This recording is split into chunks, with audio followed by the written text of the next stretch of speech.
Tea கடை kitchen சொந்தங்களுக்கு வணக்கம். ஈவினிங் டீ டைம் ஸ்நாக்ஸில் எத்தனை இருந்தாலும் சரி, இந்த பணியாரத்துக்கு இருக்கிற மவுசு வேறு எதுலேயுமே இருக்காது. இன்றைக்கி அப்படிப்பட்ட பணியாரத்தை சூப்பரான ஒரு கோதுமையை வச்சு செய்ய போகிறோம். இதோட டேஸ்ட் பார்த்தீங்கன்னா சூப்பராக இருக்கும். அதை விட நல்லா சாஃப்டாக பஞ்சு மாதிரி இருக்கும். குழந்தைகள்லாம் ரொம்ப விரும்பி சாப்பிடுவாங்க. கண்டிப்பாக இதே மாதிரி இன்றைக்கி ஈவினிங்கே செஞ்சு சாப்பிடுங்க. வணக்கம். நீங்கள் நம்ம டீ கடை கிச்சனில் சம்பா ரவை பணியாரம், அதாவது டீ கடைகளில் சம்பா ரவை பணியாரம் எப்படி பண்ணுவாங்கன்னு தான் பார்க்க போகிறோம். இப்போ இந்த பவுலில் வந்து சம்பா ரவை நம்ம 2 கப் எடுத்துருக்கோம். 2 கப்பு சம்பா ரவை எடுத்து தண்ணி நல்லா நிறைய வச்சு நல்லா அரை மணி நேரம் ஊற வச்சுருக்கோம். நல்லா ஊறிச்சு, இந்த அளவுக்கு நல்லா ஊறி வந்துடணும். இப்போ நல்லா ஊறின அந்த சம்பா ரவை எடுத்து ஒரு பெரிய மிக்சி ஜாரில் நம்ம சேர்த்துக்குவோம். ஊறிட்டு அதில் தண்ணி எவ்வளோ இருக்குமோ அது மட்டும் போதும். இப்போ சம்பா ரவை மிக்சி ஜாரில் சேர்த்துட்டு அடுத்து ஒரு அரை கப்பு கடலை மாவு, அரை கப்பு கடலை மாவையும் சேர்த்துட்டு அதுக்கு பின்னாடியே ஒரு 1/4 கப்பு பச்சரிசி மாவு அதையும் உள்ளே சேர்த்துட்டு இப்போ இதுக்கு தேவையான உப்பு நம்ம இங்கேயே சேர்த்துறோம். ஒரு அரை டீஸ்பூன் தூள் சேர்த்துக்கலாம். சேர்த்துட்டு அடுத்து தயிர் வந்து ஒரு அரை கப்பு, நல்லா புளிக்காத கெட்டி தயிராக ஒரு அரை கப்பு நம்ம உள்ளே சேர்த்துக்கலாம். சேர்த்துட்டு ஒரு தடவை நல்லா கலந்து விடுங்க. ஆரம்பத்தில் தண்ணி எதுவும் சேர்க்க வேண்டாம். இப்போ நம்ம அரைச்சிக்குவோம் நைஸாக. இப்போ மிக்சி ஜாரில் நம்ம வந்து 100 ml தண்ணி மட்டும் சேர்த்து நல்லா நைஸாக அரைச்சாச்சு. இந்த அளவுக்கு அரைச்சதை தனியாக ஒரு மிக்சிங் பவுலில் சேர்த்துக்கலாம். பார்த்தீங்கன்னா இந்த பக்குவத்தில் இருக்கும் நம்ம அரைச்ச பக்குவம். அடுத்து பார்த்தீங்கன்னா ஒரு 50 கிராம் கேரட்டை நல்லா நைஸாக துருவி வச்சுருக்கோம். அதை நம்ம உள்ளே சேர்த்துக்கலாம். அடுத்து ஒரு 100 கிராம் வெங்காயத்தை எடுத்து, பெரிய வெங்காயத்தை எடுத்து நல்லா புதுசாக கட் பண்ணி நொறுக்கி வச்சுருக்கோம். அதையும் நம்ம உள்ளே சேர்த்துக்கலாம். அடுத்து பச்சை மிளகா, காரத்துக்கு தகுந்தாப்புல நான் 4 பச்சை மிளகா எடுத்து புதுசாக கட் பண்ணி வச்சுருக்கேன். அதையும் உள்ளே சேர்த்துக்கலாம்.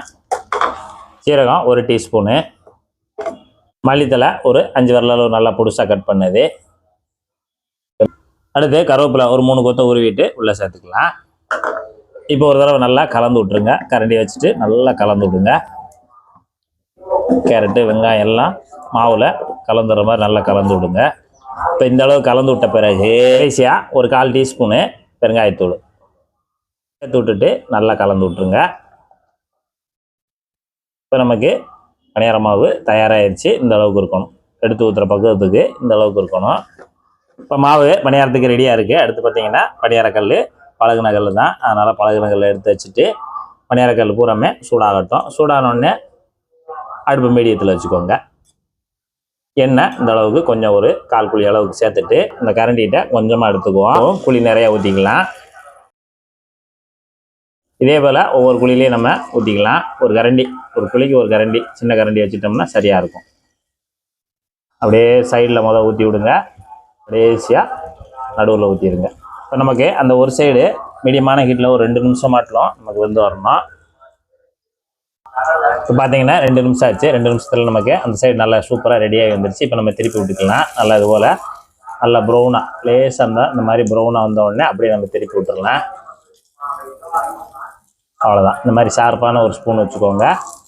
இப்போ நம்ம ஊற்றுனதுலேருந்து அடுத்தடுத்து ஊற்றுனதை திருப்பி விட்டுக்கலாம். இப்போ பார்த்தீங்கன்னா நமக்கு சூப்பராக ரெடி ஆகிடுச்சு. நல்லா இந்த அளவுக்கு ரெடி ஆனோடனே அப்படியே எடுத்துடலாம்.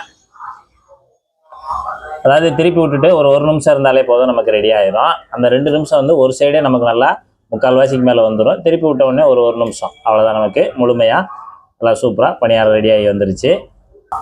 இதே போல் மீதி இருக்கிற மாவையும் நம்ம சொன்ன பக்குவத்தில் சூப்பரான ஒரு சம்பா ரவை பணியாரமாக சுட்டு எடுத்துருங்க.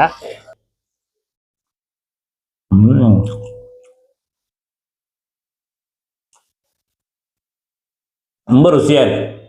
சம்பா ரவை வச்சு இவ்வளோ எளிமையாக இவ்வளோ சீக்கிரமாக ஒரு பணியாரம் செய்ய முடியும்னா இந்த மெத்தடில் செய்யும்போது அருமையாக செய்ய முடியும். நீங்களும் இதே மாதிரி ஒரு சம்பா ரவை பணியாரம் செய்து சாப்பிட்டு பார்த்துட்டு எப்படி இருந்தன்றதை மறக்காம கமெண்ட்ல சொல்லுங்கள். நன்றி, வணக்கம்.